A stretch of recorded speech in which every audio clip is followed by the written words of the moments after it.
अपने पिता के यहाँ, अपनी माता के यहाँ कभी निरावरण खाली चरण जमीन पर नहीं रखा है। इतनी सुकोमल है वो सीता जिसे तुम बहू के रूप में उतारना चाहती हो, तो महाराज का आदेश है कि मार्ग को सुकोमल बना लेना बहू को उतारने से पहले। अब जैसे ही कहा मार्ग को सुकोमल बना लेना बहू को उतारने से पहले, कौशल्या माता तो कांप उठी। अरे ये मैं क्या करने जा रही थी, काश मैंने बहू को उतार लिया होता तो अनर्थ हो जाता। क्या वाकई सीता जी ने निरावरण खाली चरण कभी जमीन पर नहीं रखा? हाँ, बाबा का महामंत्र तो यही प्रमाण देता है। क्या प्रमाण दे रहा है बाबा का महामंत्र, जरा उसे दोहराए। पलंग पीठ तज गोद ही डोला,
चरण जमीन पर नहीं रखा।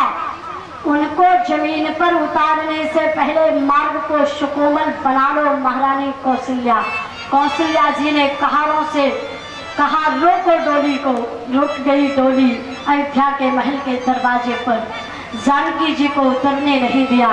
माताओं भाइयों जरा ध्यान देना, विश्व की किसी बहू को उतारने के लिए विश्व की सास ने इतनी सुकोमल व्यवस्था नहीं बनाई होगी जितनी सुकोमल व्यवस्था, जितनी सुकोमलता की पराकाष्ठा पार की है महारानी कौशल्या ने। कैसी व्यवस्था बनाई? कहा महारानी कौशल्या जी ने सबसे पहले मड़ियों का किशलय बिछवाया। किसी जौहरी के पास जाकर पूछना मड़ियों का। महारानी ने उस डोली से बहू रानी सीता को नीचे उतरने के लिए आग्रह किया। जानकी जी ने पहला चरण उस सुकोमल व्यवस्था पर रखा और उस कमल के पराग पर रखा। आवाज लगा दी, चीख पड़ी, ओम माता, ओम बड़ी अम्मा।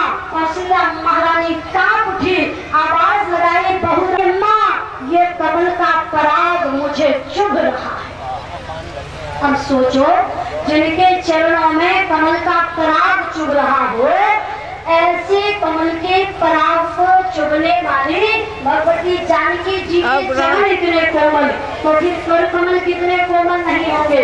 और उन कर कमलों से जब ठाकुर के चरण कमल दबाती थी, चरणों की द्वार का आगमन हो रहा। आप लोग देखा स्नान कर लेकर महाराज श्री के गाड़ी करें।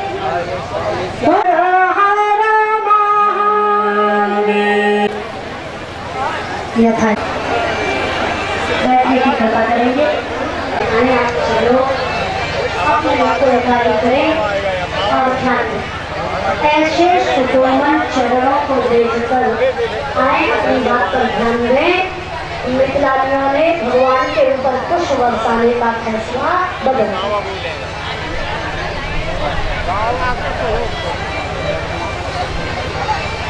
यही बात चल रही थी ना, फैसला बदल दिया। हमें नहीं चाहिए भगवान का दर्शन, और जैसे कहा ऐसा दर्शन नहीं चाहिए, तो मिथिलानियों ने फैसला बदला। चतुर्सखी को लगा कि जब तक पुष्प बरसाए नहीं जाएंगे तब तक काम बनेगा नहीं। चतुर्सखी ने फिर निवेदन किया मिथिलानियों से, नहीं है तो मैं दर्शन भी हो जाए और ठाकुर को तकलीफ भी ना पहुंचे। ऐसा उपाय बताती हूँ। देखो मैं जान रही हूँ, कल मैंने घोषणा की थी, हमारे यहाँ आज की विवाह की परंपरा है, जब किसी बेटी का विवाह होता है तो हम लोग बेटी की विदाई में कुछ ना कुछ भेंट करने के लिए लेकर जाते हैं। और आज बेटी नहीं, जगत बेटी की विदाई होने जा रही है।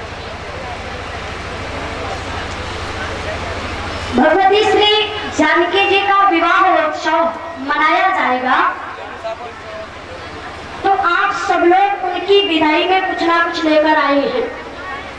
कभी किसी के मन में आ रहा तो अभी आकर भेंट कर दे रहा, कभी किसी के मन में आ रहा तो संकुचित होकर बैठ जा रहा, और कभी किसी के मन में ये आ रहा पता नहीं हमें मौका मिलेगा कि नहीं। तो देखो, चिंता बिल्कुल नहीं करेंगे, आज थोड़ा सा कार्यक्रम की जरूरत ही नहीं पड़ेगी। पहले तो जब मैं अपनी वाणी को विस्तारित करूंगी और महाराज जी का उद्बोधन शुभारंभ होगा, इसके बीच में आप लोगों को पानी पीने का मौका दिया जाएगा, ठीक है ना?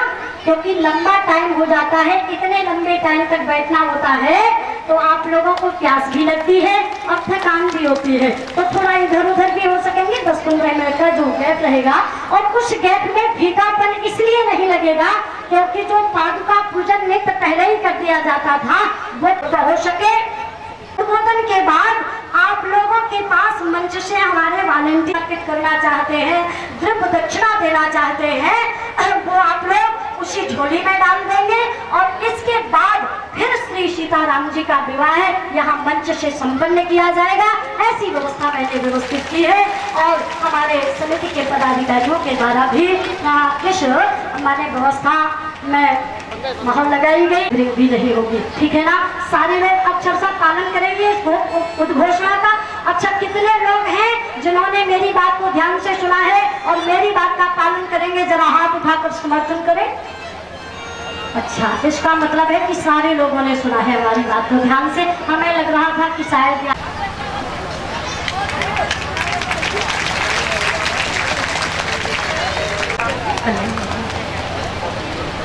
तो मैं निवेदन करूँ आपसे, आए अपनी बात।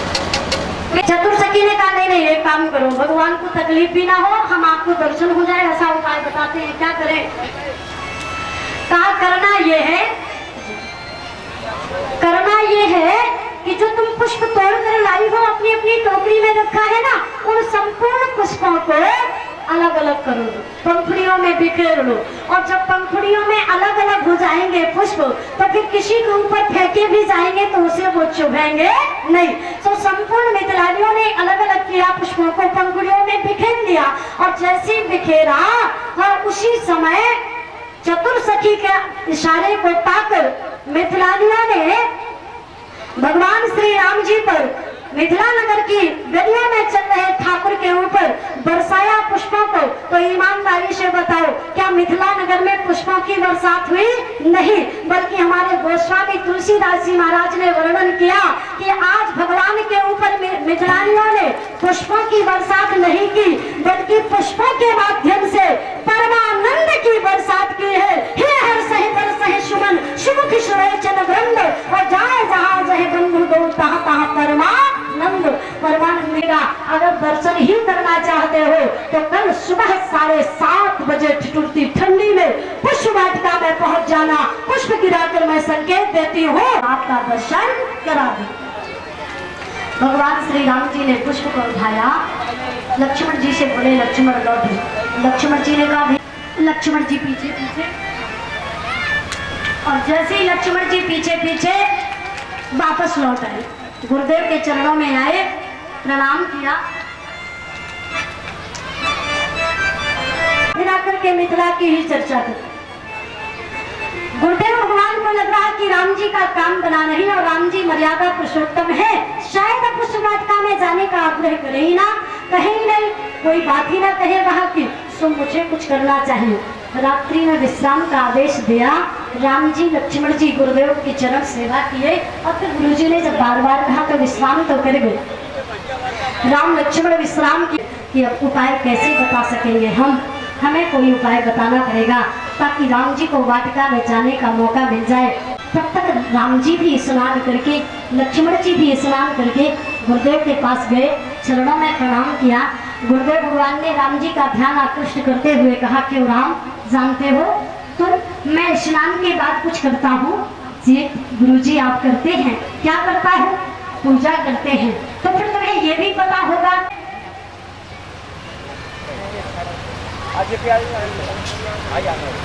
क्या वो वस्तु यहाँ उपलब्ध हो सकती? राम जी ने कहा, गुरुजी क्या? गुरुजी ने कहा, फूल फल दल, ये 3 वस्तुओं की जरूरत है, क्या ये यहाँ मिल सकती?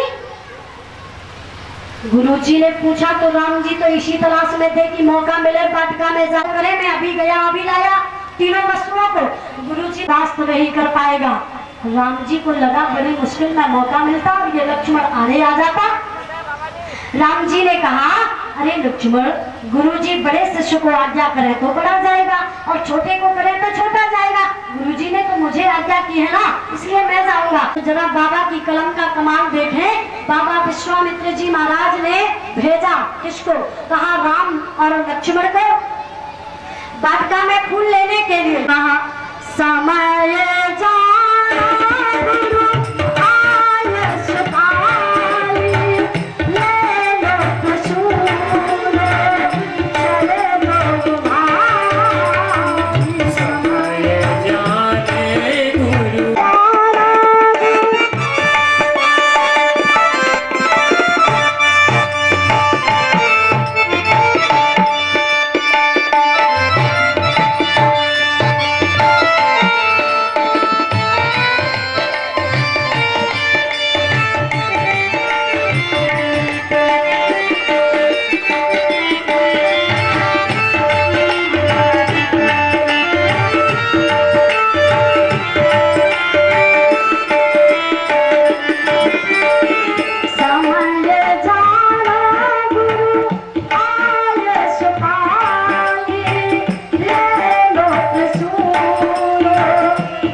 पाई। ठीक उसी समय जो समय योग माया ने दिया था, बाबा विश्वामित्र जी ने राम को फूल तोड़ने के लिए वाटिका की ओर भेज दिया। उसी समय में योग माया वो चतुर सखी जानकी जी को राज सखियों के सहित लेकर चली है।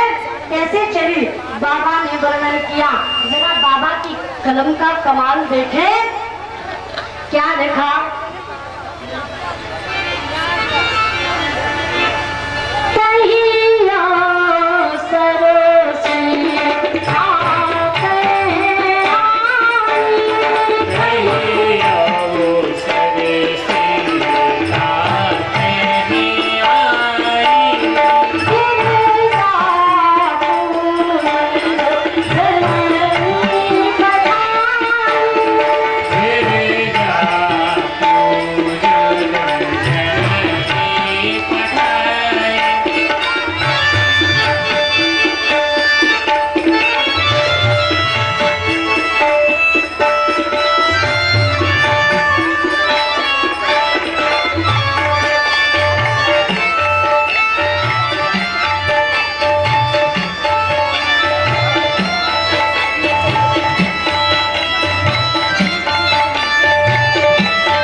पठाई कहीं अवसर सीता तहे आई।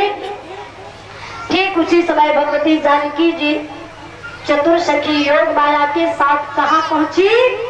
गिरजा पूजन करने हेतु पुष्प वाटिका में। और जैसी पुष्प वाटिका में गई तो सरोवर में स्नान किया, राज सखियों के सहित मंदिर में प्रवेश कर गई और प्रवेश करने के बाद उनके साथ जो चतुर सखी थी, योग माया थी, वो सखियों से अर्थात जानकी जी के साथ से हटकर कहीं और गई। कहा एक सखी शिव संग बिहाई, गई रही देखन खुलवाई।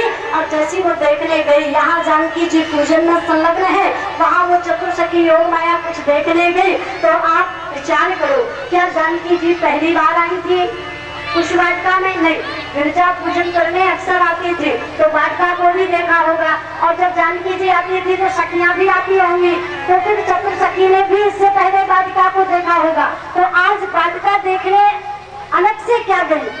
क्या इससे पहले मैं ये देखने गई कि जिन प्रभु श्री राम जी को इशारा किया था, उन भगवान श्री राम जी ने अभी तक अपना आगमन वाटिका में किया है। तो कोई बात नहीं, मेरा इशारा, मेरी बात मुझ तक सीमित रहेगी, किसी को पता ही नहीं चलेगा। लेकिन ठाकुर तो पहले ही पहुंच चुके थे, ठाकुर को पहुंचाने का काम तो गुरु जी ने पहले ही कर दिया था। इसलिए भैया आप जानते हैं, लोग कहते हैं कि हम समाज की और राष्ट्र की समस्या का समाधान करेंगे, लेकिन समाज की, राष्ट्र की समस्या का समाधान लोगों के बस की बात नहीं है। उनसे कहो किसके नाम पर करोगे, तो वो कहते हैं जातिवाद के नाम पर, वर्गवाद के नाम पर, क्षेत्रवाद के नाम पर, पार्टीवाद के नाम पर, भाषणवाद के नाम पर। लेकिन याद रखना, मैं कहा करती हूँ, राष्ट्र की समस्या का समाधान, समाज की समस्या का समाधान न जातिवाद से होगा, न वर्गवाद से होगा, न क्षेत्रवाद से होगा, न पार्टीवाद से होगा। हो सकता है तो केवल इन संतों के आशीर्वाद से होगा, केवल इन महात्माओं के आशीर्वाद से। और दूसरा संचारा आज जीवात्मा की समस्या के समाधान की बात को छोड़ो, परमात्मा की समस्या का समाधान भी महात्मा के आशीर्वाद से होने जा रहा है। क्या कहा? राम जी जानकी जी का दर्शन करना चाहते थे, ये समस्या थी, लेकिन उस समस्या किसने किया? कहा महात्मा बाबा विश्वामित्र जी ने। कैसे? फूल वाटिका में भेजकर। और आज योग माया ने देखा कि भगवान श्री राम जी पधार गए, वहां से ऐसा मोशन प्रदर्शन बनाकर आई। उधर से योग माया आ रही थी, इधर से कौन जा रही थी? इधर से जानकी जी गिरजा मंदिर से बाहर निकल कर आ रही थी पूजन करने के बाद। तो चतुर सखी ने जैसे अपनी मुखाकृति परिवर्तित की, सखियों ने देखा तो सारी सखियां बोली, बहन क्या ऐसा देखकर आ गई हो, तुम्हारा तो मुखमंडल ही बदल गया, जल्दी बताओ। चतुर सखी तो आकर्षण पैदा करना चाहती थी देखने का। तो चतुर सखी ने कहा, बहन मैं कुछ नहीं जानती, मैं तो बस इतना जानती हूँ कि मैंने जो देखा है वो बाली का विषय ही नहीं, जिसकी छवि का वर्णन मैं कर सकूं। मैं तो सिर्फ इतना जानती हूँ कि परमात्मा जिन्हें देखने के लिए नेत्र देते हैं, आज मैंने उन्हीं का दर्शन पाकर अपने नेत्रों को धन्य कर लिया है। आज मेरे नेत्र धन्य हो गए हैं, अर्थात ठाकुर का दर्शन करके मैं आई हूँ। सखियों ने कहा, बहन ऐसा देखा है तुमने कि तुम्हारे नेत्र ही धन्य हो गए, तो क्या हम नहीं देख सकते? कभी तो ये चाहिए ही नहीं थी कि ये लोग भी तैयार हो जाए देखने के लिए, तभी तो सीता जी को दिखा पाएंगे। तो आप क्यों नहीं चलो, अगर देखना चाहती हो तो मेरे साथ चलो। आगे आगे चतुर सखी राजकुमारी जी ने भी समर्थन कर दिया। जानकी जी बोली, हाँ क्यों नहीं, चलते हैं, चलो चलकर देखते हैं। आगे आगे चतुर सखी, पीछे पीछे जानकी जी, उनके पीछे राज सखिया पहुंची। कहाँ? जहाँ श्री राम जी फूल वाटिका में फूल तोड़ रहे थे। तो फूल तोड़ते हुए जानकी जी ने राम जी को देखा। किसके दिखाने पर? सखियों के। लता ओट तब सखी न लखन। जानकी जी ने देखा, जब राम जी को देखा तो जानकी जी ने पहली दृष्टि में ही फैसला कर लिया कि हम अब अपने जीवन में अपना जी ने दर्शन किया। जरा देखे प्रेम की पराकाष्ठा।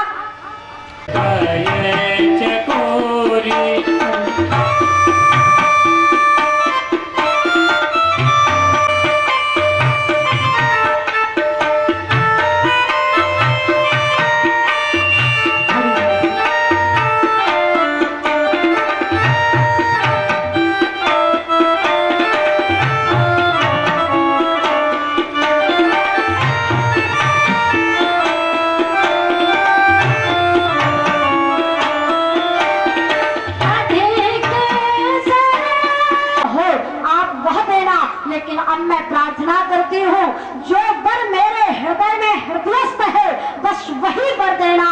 जानकी जी की इस प्रार्थना को पूर्ण करते ही भवानी ने देर नहीं लगाई। जब जानकी जी से भवानी ने कहा किशोरी ऐसा ही होगा। कैसे होगा? कहा मैं जो आशीर्वाद देती हूँ स्वयं